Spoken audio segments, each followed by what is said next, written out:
आज हम लोग सुनेंगे बृहस्पतिवार व्रत कथा। प्राचीन समय की बात है, भारत में एक राजा राज्य करता था। वह बड़ा प्रतापी तथा दानी था। वह नित्य प्रति मंदिर में भगवत दर्शन करने जाता था। वह ब्राह्मण और गुरु की सेवा किया करता था। उसके द्वार से कोई भी याचक निराश होकर नहीं लौटता था।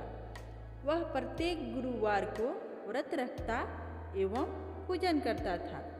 हर दिन गरीबों की सहायता करता था, परंतु यह सब बातें उसकी रानी को अच्छी नहीं लगती थी। वह न व्रत करती और न किसी को एक भी पैसे दान में देती थी। वह राजा से भी ऐसे करने को मना किया करती थी। एक समय की बात है कि राजा शिकार खेलने वन को चले गए। घर पर रानी और दासी थी। उस समय गुरु बृहस्पति साधु का रूप धारण कर राजा के दरवाजे पर भिक्षा मांगने आए। साधु ने रानी से भिक्षा मांगी तो वह कहने लगी, हे साधु महाराज, मैं उस दान और पुण्य से तंग आ गई हूँ। उस कार्य के लिए तो मेरे पति देव ही बहुत हैं। अब आप ऐसी कृपा करें कि सारा धन नष्ट हो जाए तथा मैं आराम से रह सकूं। साधु रूपी बृहस्पति देव ने कहा, हे देवी, तुम बड़ी विचित्र हो। संतान और धन से कोई दुखी नहीं होता है, इसको सभी चाहते हैं। पापी भी पुत्र और धन की इच्छा करता है। अगर तुम्हारे पास धन अधिक है तो भूखे मनुष्यों को भोजन कराओ, प्याऊ लगवाओ, ब्राह्मणों को दान दो, धर्मशालाएं बनवाओ, कुआं, तालाब, बावड़ी, बगीचे आदि का निर्माण कराओ तथा निर्धनों की कुंवारी कन्याओं का विवाह कराओ। साथ ही यज्ञ आदि करो। इस प्रकार के कर्मों से आपके कुल का और आपका नाम परलोक में सार्थक होगा एवं स्वर्ग की प्राप्ति होगी। परंतु रानी साधु की इन बातों से खुश नहीं हुई। उसने कहा, हे साधु महाराज, मुझे ऐसे धन की आवश्यकता नहीं है जिसको मैं अन्य लोगों को दान दूं तथा जिसको रखने और संभालने में ही मेरा सारा समय नष्ट हो जाए। साधु ने कहा, हे देवी, यदि तुम्हारी ऐसी ही इच्छा है तो जैसा मैं तुम्हें बताता हूँ तुम वैसे ही करना। बृहस्पतिवार के दिन घर को गोबर से लीपना, अपने केशों को पीली मिट्टी से धोना, केशों को धोते समय स्नान करना, राजा से कहना वह हजामत करवाए, भोजन में मांस मदिरा खाना, कपड़ा धोबी के यहाँ धुलने देना। इस प्रकार 7 बृहस्पतिवार करने से तुम्हारा धन नष्ट हो जाएगा। यह कहकर साधु महाराज रूपी बृहस्पति देव अंतर ध्यान हो गए। रानी ने साधु के कहने के अनुसार 7 बृहस्पतिवार तक वैसे ही करने का विचार किया। साधु के बताए अनुसार कार्य करते हुए केवल 3 बृहस्पतिवार ही बीते थे कि उसकी समस्त धन संपत्ति नष्ट हो गई। भोजन के लिए दोनों समय परिवार तरसने लगा तथा सांसारिक भोगों से दुखी रहने लगा। तब वह राजा रानी से कहने लगा, हे रानी, तुम यहाँ पर रहो, मैं दूसरे देश को जाता हूँ, क्योंकि यहाँ पर मुझे सभी मनुष्य जानते हैं, इसीलिए मैं यहाँ कोई कार्य नहीं कर सकता। मैं अब परदेश जा रहा हूँ, वहाँ कोई काम धंधा करूँगा, शायद हमारे भाग्य बदल जाए। ऐसा कहकर राजा प्रदेश चला गया। वह जंगल से लकड़ी काट कर लाता और शहर में बेचता। इस तरह जीवन व्यतीत करने लगा। इधर राजा के बिना रानी और दासियाँ दुखी रहने लगी। किसी दिन भोजन मिलता और किसी दिन जल पीकर ही रह जाती। एक समय रानी और दासियों को 7 दिन बिना भोजन के व्यतीत करना पड़ा तो रानी ने अपनी दासी से कहा, हे दासी, यहाँ पास ही के नगर में मेरी बहन रहती है। वह बड़ी धनवान है। तू उसके पास जा और वहाँ से 5 सेर बेझर मांग ले आ, जिससे कुछ समय के लिए गुजर हो जाएगी। दासी रानी की बहन के पास गई। रानी की बहन उस समय पूजा कर रही थी। बृहस्पतिवार का दिन था। दासी ने रानी की बहन से कहा, हे रानी, मुझे आपकी बहन ने भेजा है, मुझे 5 सेर बेझर दे दो। दासी ने यह बात अनेक बार कही, परंतु रानी की बहन ने कोई उत्तर ही नहीं दिया, क्योंकि वह उस समय बृहस्पतिवार की कथा सुन रही थी। जब दासी को रानी की बहन से कोई उत्तर नहीं मिला तो वह बहुत दुखी हुई। उसे क्रोध भी आया। वह लौटकर रानी से बोली, हे रानी, आपकी बहन तो बहुत ही घमंडी है। वह छोटे लोगों से बातें भी नहीं करती। मैंने उससे कहा तो उसने कोई उत्तर नहीं दिया। मैं वापस चली आई। रानी बोली, हे दासी, इसमें उसका कोई दोष नहीं। जब बुरे दिन आते हैं तब कोई सहारा नहीं देता। अच्छे बुरे का पता विपत्ति में ही लगता है। जो ईश्वर की इच्छा होगी वही होगा। यह सब हमारे भाग्य का दोष है।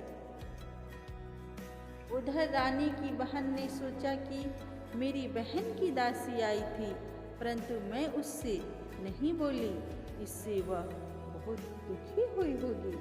अतः कथा सुन और विष्णु भगवान का पूजन समाप्त कर वह अपनी बहन के घर आई और कहने लगी, हे बहन, मैं बृहस्पतिवार का व्रत कर रही थी। तुम्हारी दासी हमारे घर गई थी, परंतु जब तक कथा होती है तब तक हम लोग ना उठते हैं और ना बोलते हैं, इसीलिए मैं नहीं बोली। कहो दासी, क्यों गई थी? रानी बोली, बहन, हमारे घर अनाज नहीं था। वैसे तुमसे कोई बात छिपी नहीं है। इस कारण मैंने दासी को तुम्हारे पास 5 सेर बेझर लेने के लिए भेजा था। रानी की बहन बोली, बहन देखो, बृहस्पति भगवान सबकी मनोकामना पूर्ण करते हैं। देखो, शायद तुम्हारे घर में अनाज रखा हो।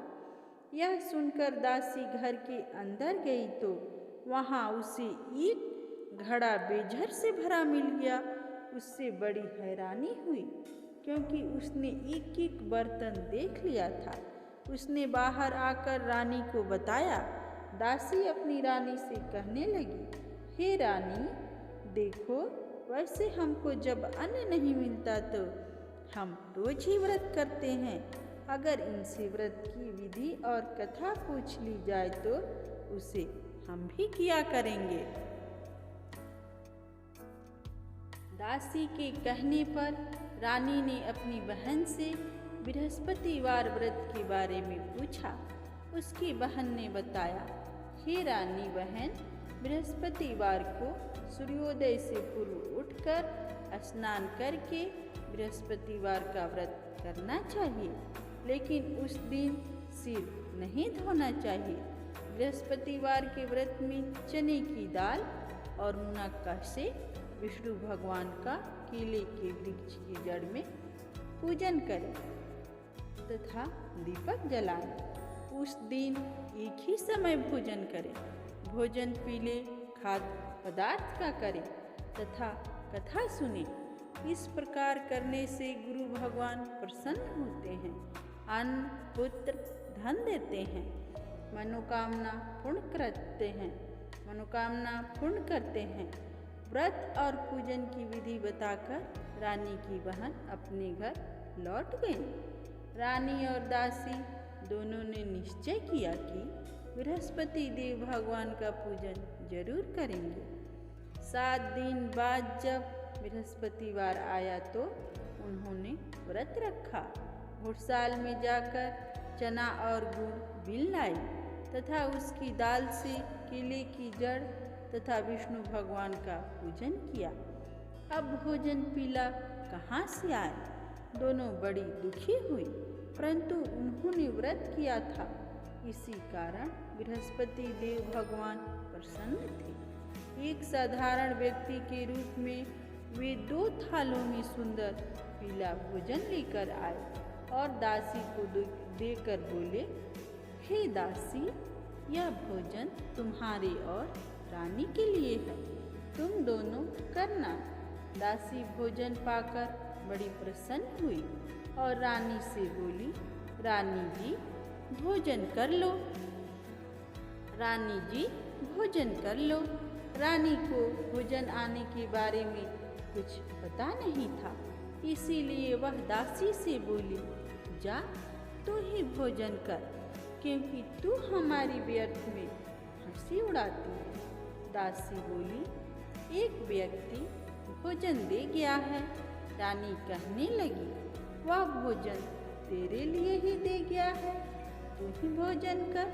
दासी ने कहा, वह व्यक्ति हम दोनों के लिए 2 थालों में भोजन दे गया है, इसीलिए मैं और आप दोनों साथ साथ भोजन करेंगी। दोनों ने गुरु भगवान को नमस्कार कर भोजन प्रारंभ किया। उसके बाद से वे प्रत्येक बृहस्पतिवार को गुरु भगवान का व्रत और पूजन करने लगे। बृहस्पति भगवान की कृपा से उनके पास धन हो गया, परंतु रानी फिर पहले की तरह आलस्य करने लगी। तब दासी बोली, देखो रानी, तुम पहले भी इसी प्रकार आलस्य करती थी, तुम्हें धन के रखने में कष्ट होता था, इसी कारण सभी धन नष्ट हो गया। अब गुरु भगवान की कृपा से धन मिला है तो फिर तुम्हें आलस्य होता है। बड़ी मुसीबतों के बाद हमने यह धन पाया है, इसीलिए हमें दान पुण्य करना चाहिए। तुम भूखे मनुष्यों को भोजन कराओ, प्याऊ लगवाओ, ब्राह्मणों को दान दो, कुआं, तालाब, बावड़ी आदि का निर्माण करवाओ, मंदिर पाठशाला बनवाकर दान दो, कुंवारी कन्याओं का विवाह कराओ, धन को शुभ कार्य में खर्च करो, जिससे तुम्हारे कुल का यश बढ़े तथा स्वर्ग प्राप्त हो, पितृ भी प्रसन्न हो। दासी की बात मानकर रानी ने इसी प्रकार के कर्म करने प्रारंभ किए, जिससे उनका काफी यश फैलने लगा। एक दिन रानी और दासी आपस में विचार करने लगी कि न जाने राजा किस दशा में होंगे, उनकी कोई खोज खबर नहीं है। गुरु भगवान से उन्होंने प्रार्थना की और भगवान ने रात्रि में राजा को स्वप्न में कहा, हे राजा उठ, तेरी रानी तुझको याद करती है, अब अपने देश को लौट जा।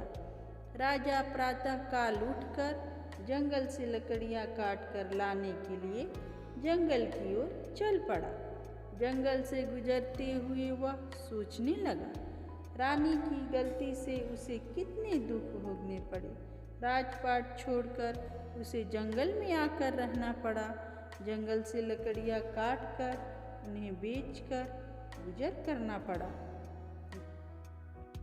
उसी समय उस जंगल में बृहस्पति देव एक साधु का रूप धारण कर आए और राजा के पास आकर बोले, हे लकड़हारे, तुम इस सुनसान जंगल में किस चिंता में बैठे हो, मुझे बतलाओ।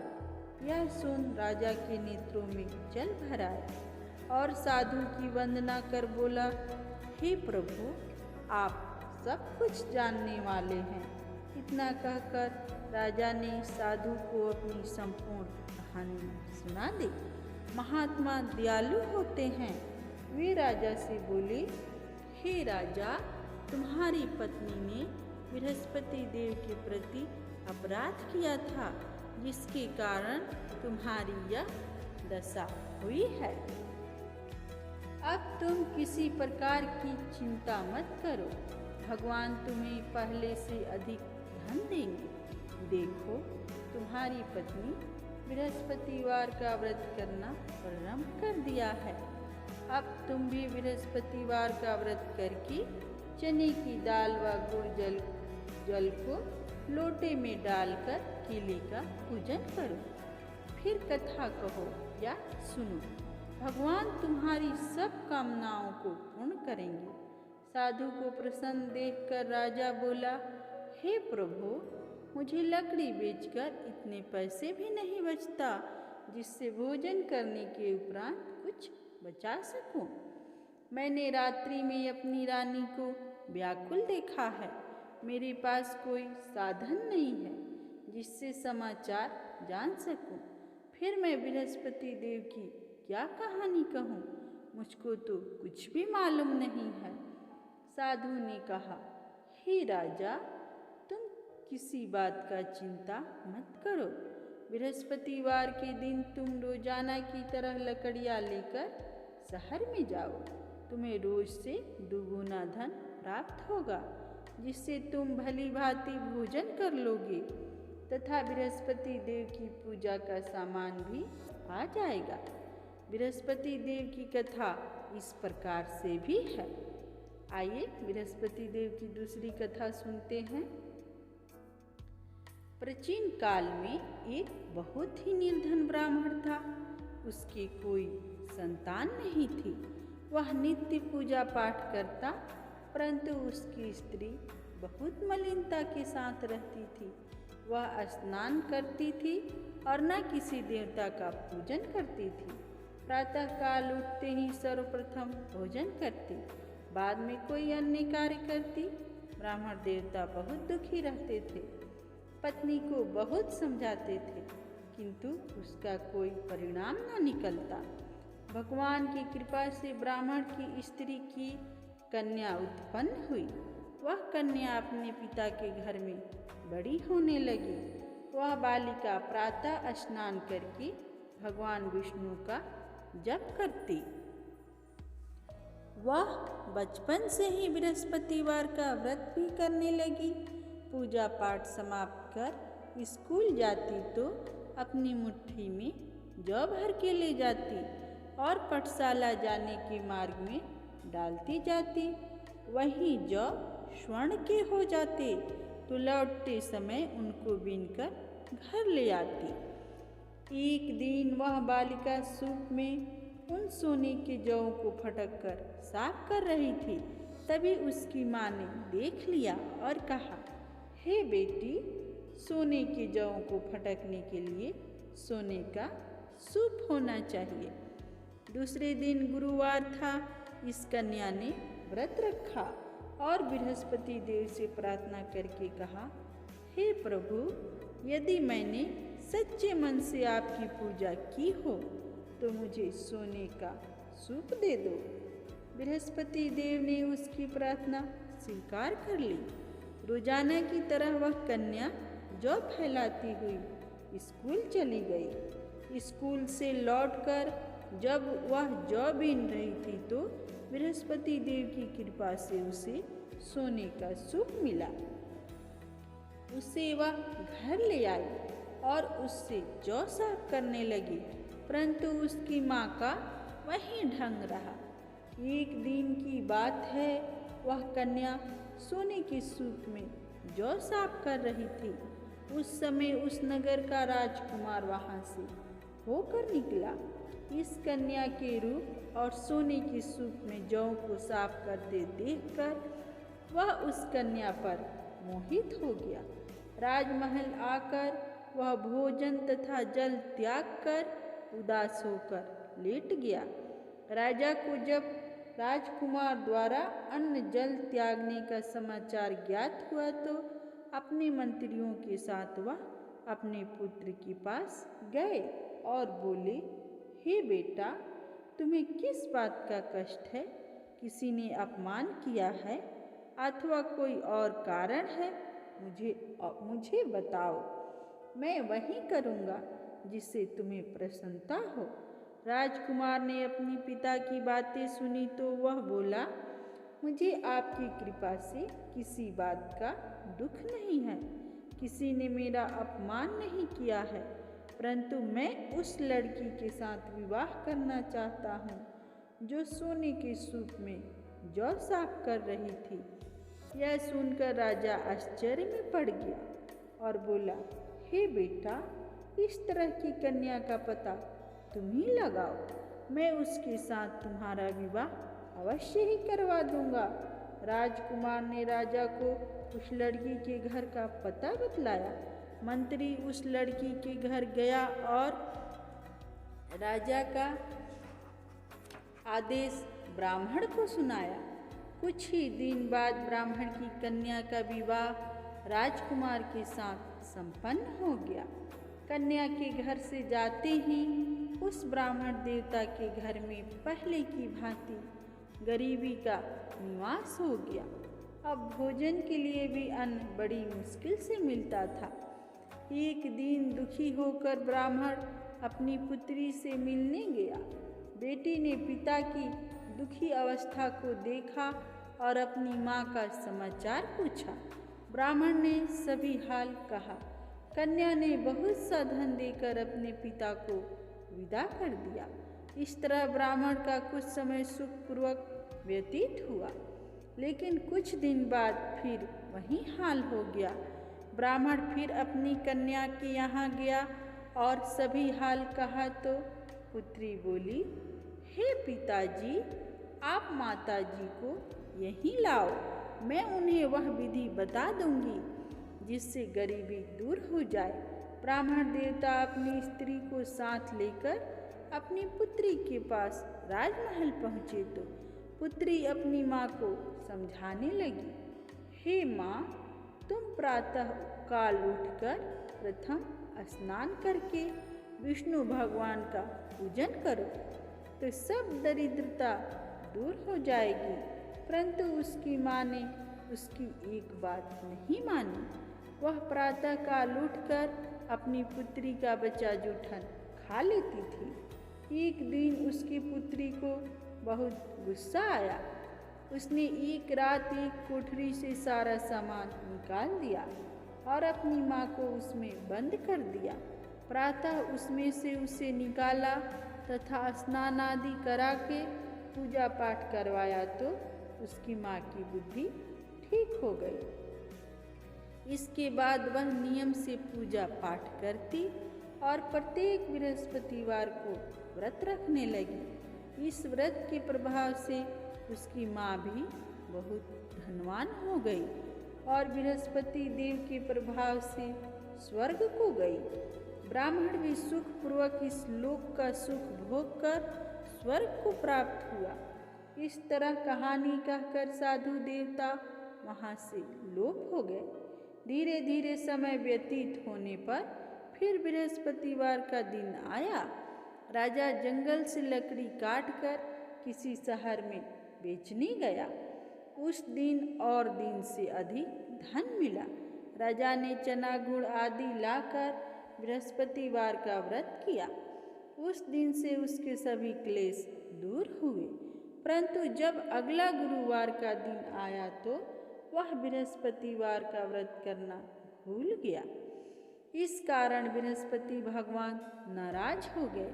उस दिन उस नगर के राजा ने विशाल यज्ञ का आयोजन किया तथा अपने समस्त राज्य में घोषणा करवा दी कि कोई भी मनुष्य अपने घर में भोजन न बनाए तथा आग भी न जलाए। समस्त लोग मेरे यहाँ भोजन करने आवे। इस आज्ञा को जो न मानेगा उसको फांसी की सजा दी जाएगी। राजा के आज्ञानुसार राज्य के सभी वासी राजा के भोज में सम्मिलित हुए, लेकिन लकड़हारा कुछ देर से पहुंचा, इसीलिए राजा उसको अपने साथ महल में ले गए।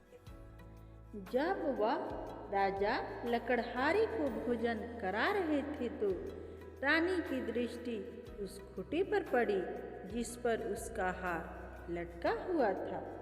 उसे हार खूंटी पर लटका दिखाई नहीं दिया। रानी को निश्चय हो गया कि मेरा हार उस लकड़हारे ने चुरा लिया है। उसी समय सैनिक बुलवाकर उसको जेल में डलवा दिया।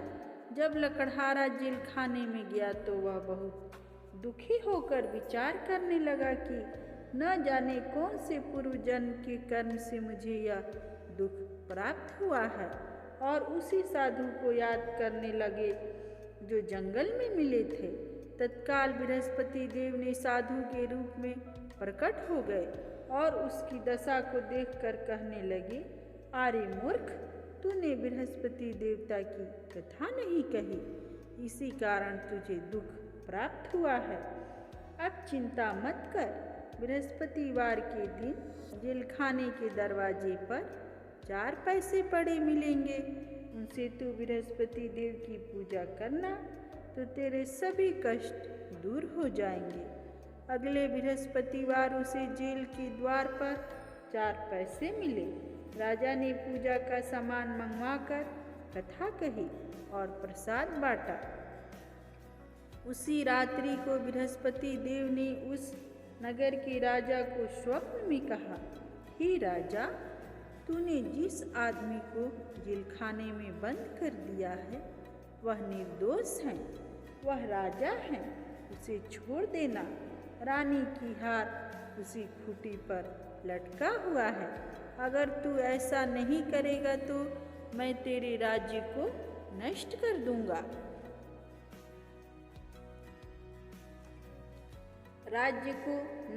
दूंगा।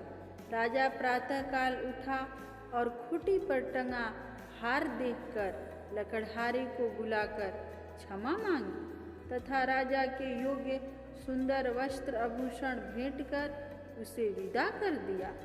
गुरुदेव की आज्ञानुसार राजा अपने नगर को चल दिया। राजा जब नगर के निकट पहुंचा तो उसे बड़ा ही आश्चर्य हुआ। नगर में पहले से अधिक बाग, तालाब और कुएं तथा बहुत सी धर्मशालाएं, मंदिर आदि बने हुए थे। राजा ने पूछा, यह किसका बाग और धर्मशाला है? तब नगर के सब लोग कहने लगे, यह सब रानी और दासी द्वारा बनवाए गए हैं। राजा को आश्चर्य हुआ और गुस्सा भी आया। जब रानी ने खबर सुनी कि राजा आ रहे हैं तो उसने अपनी दासी से कहा, हे दासी, देख, राजा हमको कितनी बुरी हालत में छोड़ गए थे। वह हमारी ऐसी हालत देखकर लौट न जाए, इसीलिए तू दरवाजे पे खड़ी हो जा। रानी की आज्ञानुसार दासी दरवाजे पर खड़ी हो गई। जब राजा आए तो उन्हें अपने साथ महल में ले गई। तब राजा ने क्रोध करके अपनी तलवार निकाली और पूछने लगा, बताओ, यह धन तुम्हें कैसे प्राप्त हुआ है? तब रानी ने बताया, हमें यह धन बृहस्पति देव के व्रत के प्रभाव से प्राप्त हुआ है। राजा ने तब निश्चय किया कि 7 रोज बाद तो सभी बृहस्पति देव का पूजन करते हैं, परंतु मैं रोजाना दिन में 3 बार कथा कहा करूँगा तथा रोज व्रत किया करूँगा। अब हर समय राजा के दुपट्टे में चने की दाल बधी रहती तथा दिन में 3 बार वह कथा कहता। एक रोज राजा ने विचार किया कि चलो अपनी बहन के यहाँ से हो आवें। इस तरह का निश्चय कर राजा घोड़े पर सवार हो अपनी बहन के यहाँ चल दिया। मार्ग में उसने देखा कि कुछ आदमी एक मुर्दे को लिए जा रहे हैं। उन्हें रोककर राजा कहने लगे, अरे भाइयों, मेरी बृहस्पतिवार की कथा सुन लो। वे बोले, लो, हमारा तो आदमी मर गया है, इसको अपनी कथा को पढ़ी है। परंतु कुछ आदमी बोले, अच्छा कहो, हम तुम्हारी कथा सुनेंगे।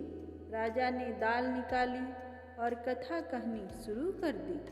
जब कथा आधी हुई तो मुर्दा हिलने लगा और जब कथा समाप्त हुई तो राम राम करते हुए वह मुर्दा खड़ा हो गया। राजा आगे बढ़ा। उसे चलते चलते शाम हो गई। आगे मार्ग में उसे एक किसान खेत में हल चलाता मिला। राजा उससे बोला, अरे भैया, तुम मेरी बृहस्पतिवार की कथा सुन लो।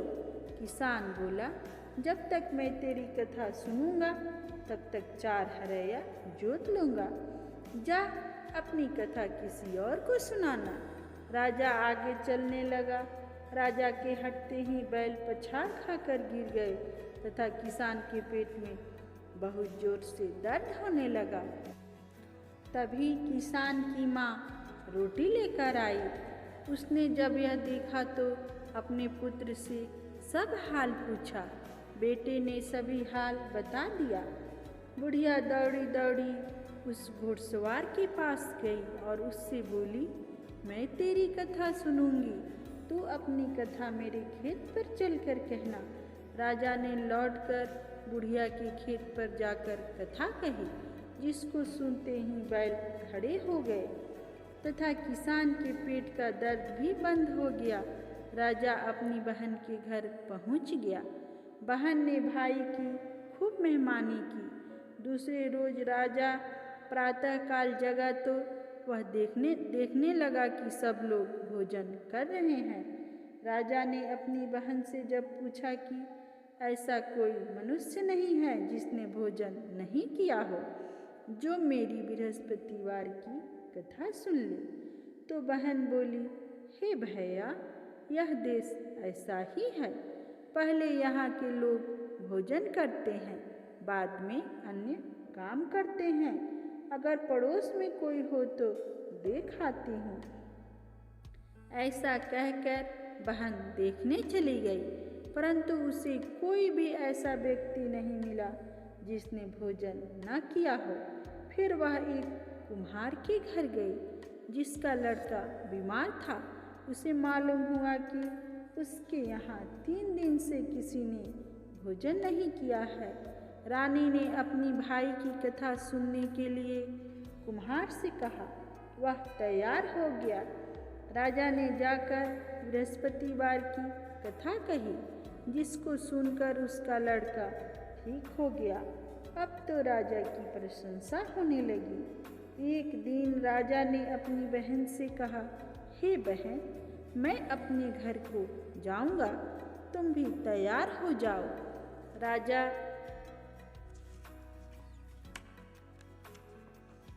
की बहन ने अपनी सास से अपने भाई के साथ जाने की आज्ञा मांगी। सास बोली, चली जा, परंतु अपने लड़के को मत लेके जाना, क्योंकि तेरे भाई को संतान नहीं है। बहन ने अपने भाई से कहा, हे भैया, मैं तो चलूँगी, परंतु कोई बालक नहीं जाएगा। राजा ने कहा, जब कोई बालक नहीं चलेगा तब तुम जाकर ही क्या करोगी। दुखी मन से राजा अपने नगर को लौट आए। राजा ने अपनी दासी से कहा, हम निसंतान हैं, इसीलिए कोई हमारे घर आना पसंद नहीं करता।